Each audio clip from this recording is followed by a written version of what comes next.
अजमेर उर्स में इस साल तकरीबन 90 से 105 के दरमियान पाकिस्तानी ज़ायरीन के भी आने की उम्मीद है। पाकिस्तानी वफ्द आज रात अजमेर पहुंच जाएगा, जिसमें डेलीगेशन के हर एक मेंबर्स के साथ इंटेलिजेंस डिपार्टमेंट के जवान भी साथ में रहेंगे। वफ्द की जितने मेहमान उतने ही सीआईडी के जवान तैनात रहेंगे। Ajmer police, IB, CID alert mode पर है। वहीं अजमेर रेलवे स्टेशन पर भी सिक्योरिटी पुख्ता कर दी गई है। पाक वफ्द को थाने और स्टेशन के अलावा लाने ले जाने का भी जिला इंतजामिया ने खास इंतजाम मुकम्मल कर लिया है।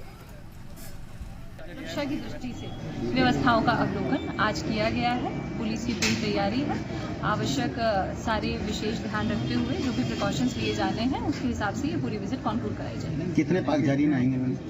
अभी तक जो सूचना है उसके अंदर लगभग 100। किस तरह से उनको रेलवे स्टेशन से यहाँ तक लेकर आया जाएगा? वो जो प्रोटोकॉल है वो वर्षों से सेट है। उस प्रोटोकॉल के अकॉर्डिंग पूरी की पूरी जो व्यवस्थाएं हैं वो लगा दी गई है। मैम, आपने जायजा भी लिया क्या व्यवस्था देखते?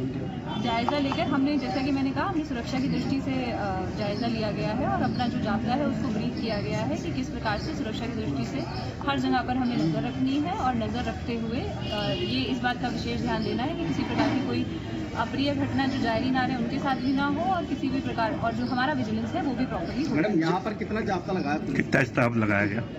जो जाब्ता है वो पर्याप्त मात्रा में लगाया गया, 200 से अधिक।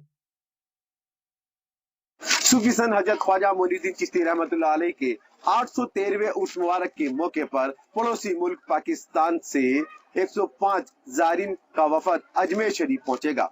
इसी को लेकर सिक्योरिटी बिल्कुल सख्त कर दी गई है। 105 ज़ायरीन के साथ में 105 इंटेलिजेंस के सिपाही साथ में मौजूद रहेंगे और हर पल पहली निगाह पाकिस्तानी ज़ायरीन वफद के ऊपर बनी रहेगी।